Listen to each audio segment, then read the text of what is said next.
The Machine Age. The Ghost Score. Episode 3. Multiple Records Found. Log entry. Ardent Group, multiple departments. Date, March 11th, 2034. Incident type, productivity score anomaly, continued. Subject, Marsh, Celia, A, Senior Workforce Analyst. Record status, complete. This record continues. A week passed. Her tickets did not change status. She arrived at work on Tuesday, March 11th, at 8:59 a.m., 21 minutes late. The building access system logged this without comment. She made her coffee. She sat down. She opened the dashboard. The grey icon was still there. Part 1. The Filter. At 10:14 a.m., Celia Marsh did something she had been thinking about for 6 days.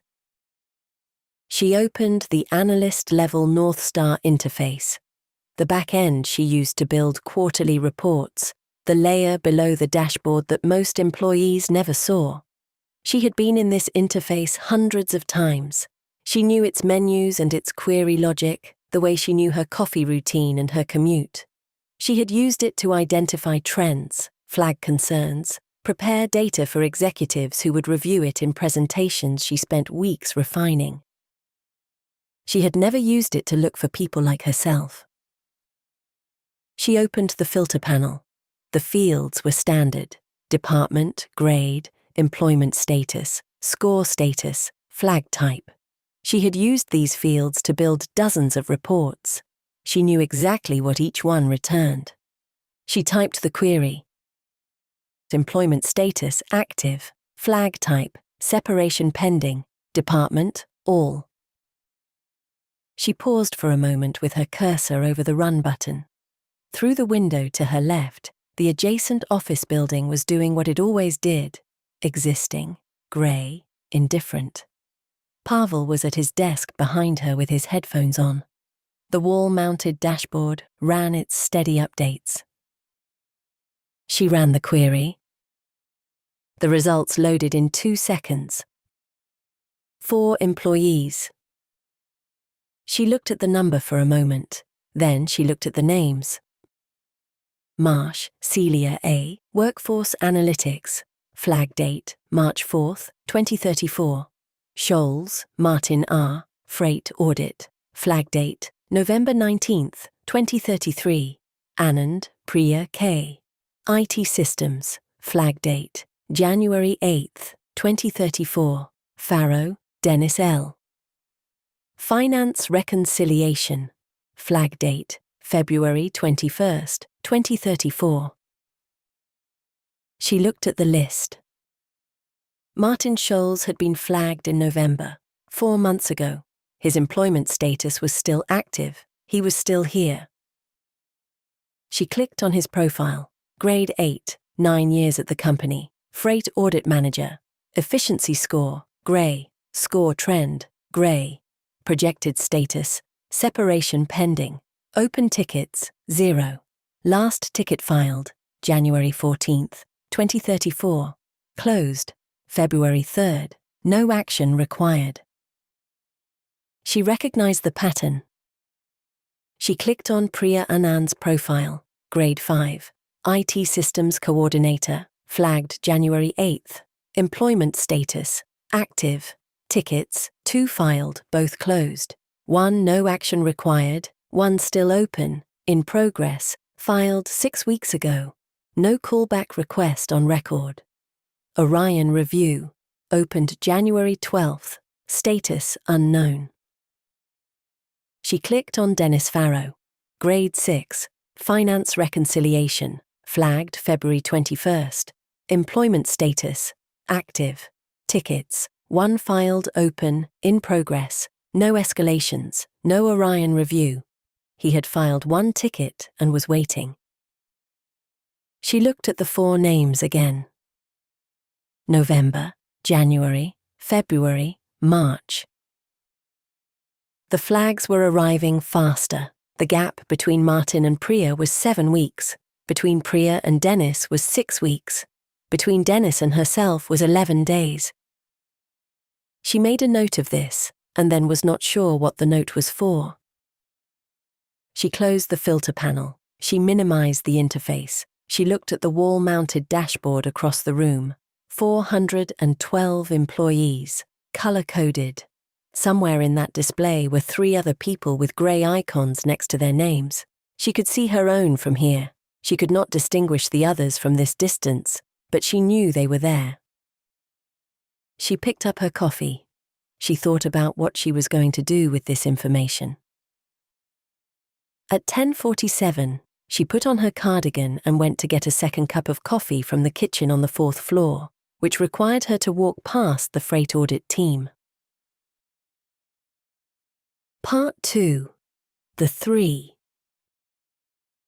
Martin Scholes sat at the second desk from the window in the freight audit section.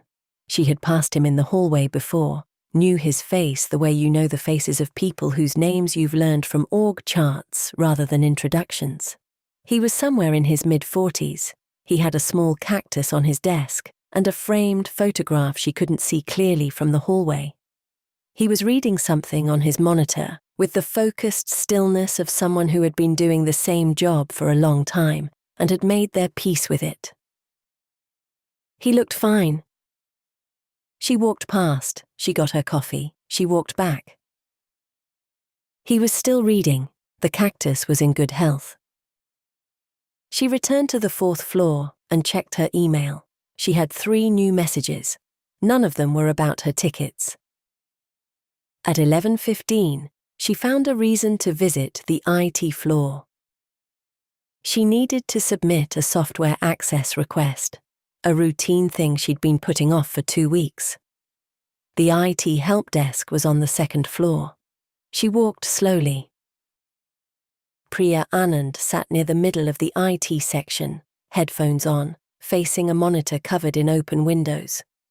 She was on a video call. Celia could tell from the way she was leaning slightly forward, speaking in the practiced shorthand of someone running a technical troubleshoot. She gestured once with her hand, and then laughed at something. She had a mug that said, Systems Analyst on it, in block letters, half full. Her desk was dense with equipment, cable ties, external drives, a secondary keyboard, the organized chaos of someone who used their workspace as a workbench. She looked completely fine. Celia submitted her software request at the help desk and left. She took the long way back to the 4th floor, through the east corridor that ran past the finance department. Dennis Farrow sat at a desk near the window on the finance floor. She almost walked past without seeing him because his desk looked different from the others in a way that took her a moment to identify.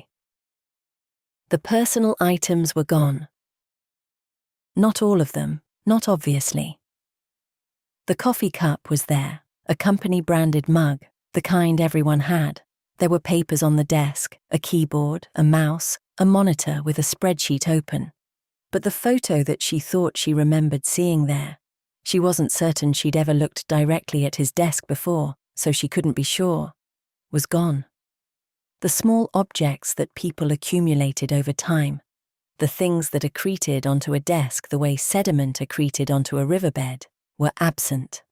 The desk was present but depersonalized, like a hotel room where someone had been living long enough to unpack, but not long enough to stop expecting to leave. He was staring at his spreadsheet. He did not look up. She walked back to the 4th floor. She sat at her desk. She opened the analyst interface. She looked at the 4 names again. She looked at Martin Scholes's flag date, November 19th, 2033. Today was March 11th, 2034. He had been living with the grey icon for 112 days. She thought about what she looked like to the people who walked past her desk. Part 3. The conversation. At 1:38 p.m., after eating lunch at her desk and checking her ticket once, Celia went back to the freight audit section. She had a reason prepared. It was a thin reason, a data discrepancy in a freight routing report that touched the analytics division's numbers. But it was a real one, something she could have legitimately brought to a freight audit manager. She had found it that morning while working on the quarterly review. She had been saving it. Martin Scholes looked up when she stopped at the entrance to his workspace. She introduced herself. He said he knew who she was. She mentioned the data discrepancy. She showed him the figure on her tablet. He looked at it. He said it was a known issue with the routing model, a sync lag that showed up in the monthly reports around the 8th and corrected itself by the 15th.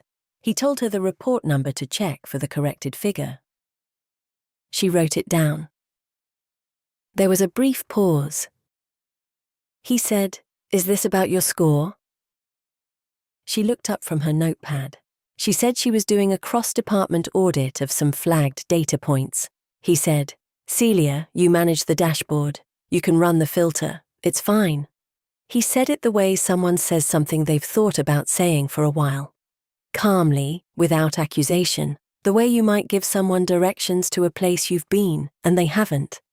She said yes. He nodded. He didn't seem surprised. He folded his hands on his desk and waited. She asked him, how long? He said, since November, 4 months. She asked what he had done. At first, he said, quite a lot. Tickets, multiple tickets. I called the direct HR line, which I assume you've also done. I got a supervisor escalation that resolved as no action required. I filed an inquiry with Orion. He paused. The Orion review concluded in January. The finding was that my unique decision contribution had declined relative to 3 PRISM agents deployed in the Q3 rollout. The model interpreted the shift as reduced output rather than redistributed output. He said this with the precision of someone who had read the finding enough times to have memorized it.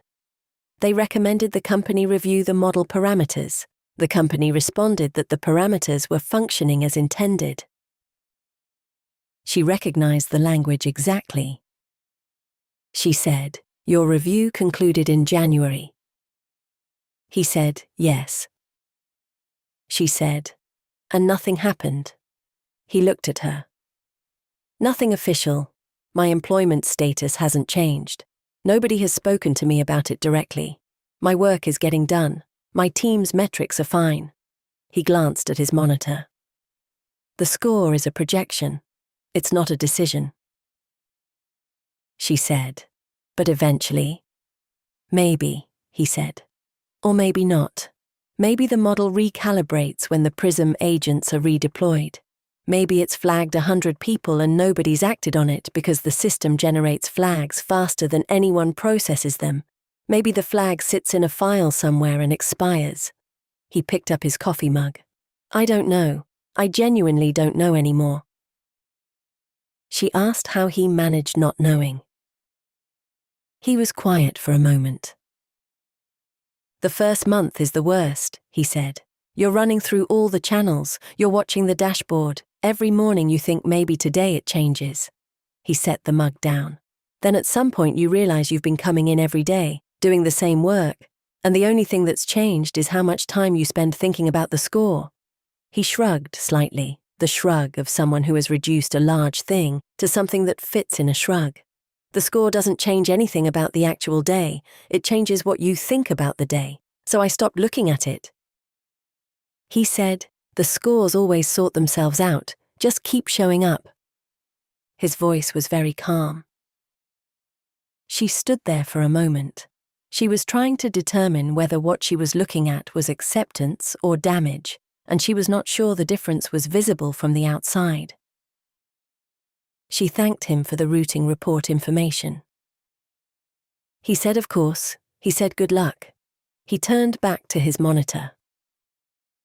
She walked back to the elevator. She pressed the button for the 4th floor. She stood in the elevator and looked at the floor numbers. Martin Scholes had been a freight audit manager for 9 years. He had been flagged for separation pending for 112 days. He came in every morning. He had a cactus on his desk. He had said the scores always sort themselves out with the same tone he used to explain the routing report sync lag: accurate, practiced, useful, and completely devoid of the thing she needed it to contain. She was not sure what she had expected. Part 4, the 5th. She got back to her desk at 2:11 p.m. She opened the analyst interface. She ran the filter. Employment status, active. Flag type, separation pending. Department, all. The results loaded in 2 seconds. 5 employees. She looked at the new entry. Holloway, James T. Operations planning. Flag date, March 11th, 2034. Today's date. She looked at the timestamp on the flag, 1:52 p.m., 19 minutes ago, while she was in the elevator. She knew James Holloway, not well. He was in operations, a different floor, a different world, but she had put his name in a quarterly review presentation. She had presented his department's efficiency scores to the leadership team in Q3. She had prepared a slide showing operations planning's trend lines, and she had stood in front of Renata Voss and the rest of the senior team and presented it without hesitation because the numbers were accurate and her job was to present accurate numbers. His flag had appeared while she was asking Martin Scholes how to live with hers. She looked at the 5 names on her screen for a long time. Then she opened the Q1 quarterly review file. She had 2 days until the presentation. The data had been pulled the week before. James Holloway's flag was too recent to have appeared in the export. His name was on slide 31, in the operations section, in the green tier. She looked at slide 31. She looked at the filter results. She looked at slide 31 again. She closed the quarterly review file without updating it. She looked at the dashboard. Her grey icon was still there. It had been there for 7 days. Martin's had been there for 112. James Holloway's had appeared 19 minutes ago. He didn't know yet. He was probably at his desk right now, working on something. And the system had added a flag to his name while he was doing it, and he had no way of knowing because he wasn't running the filter.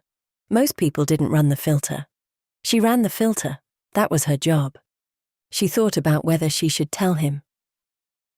She thought about what Martin Scholes had said. She opened her email and looked at the blank compose window for 45 seconds. She closed it. Part 5, the record. On March 11, 2034, the North Star Workforce Management System at Ardent Group had 5 active separation pending flags on employees with active employment status.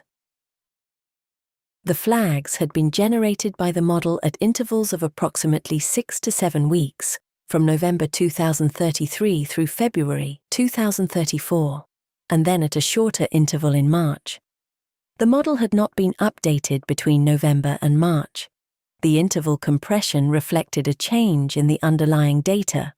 The PRISM agent deployment in Q3 2033 had continued to redistribute tasks from human employees to automated systems, accelerating the rate at which human employees' unique decision contribution indexes fell below the model's threshold. This is consistent with how the model was designed to function. Martin Scholes had filed his last ticket on January 14th. He had stopped checking his dashboard score in early February. He came in at 8:30 every morning and left at 5:15 or 5:30, depending on whether there were outstanding reports. He had never discussed his flag with anyone at Ardent Group before today. Priya Anand had 1 open ticket. It had been in progress for 6 weeks. She had not followed up on it. Dennis Farrow had removed the photograph from his desk on February 27th, 6 days after his flag appeared. He had not filed a second ticket. James Holloway did not know about his flag. He would open his dashboard the following morning, as he did every morning, and see it then. Celia Marsh had not updated slide 31 of the quarterly review presentation. She left the office at 5:49 p.m., the latest she had stayed since the flag appeared. She did not speak to Pavel before he left. She took the stairs instead of the elevator, which the building access system logged as an irregular exit route without further comment. She arrived home at 6:58. She did not check her tickets that evening. She went to bed at 10:11. She lay awake for a while. The record does not have a field for what she was thinking about, but she arrived the following morning at 9:14 a.m., 36 minutes late, the latest since the flag appeared. And she opened the dashboard first, as she always did. The grey icon was still there. There were still 5 of them. Log entry closed. Incident status, open. Active tickets, 1 open, in progress. Day 11 of 30 to 45. Orion Review OC7741, open. Day 11 of 30 to 45. Total active separation pending flags. Ardent Group, 5. The machine age,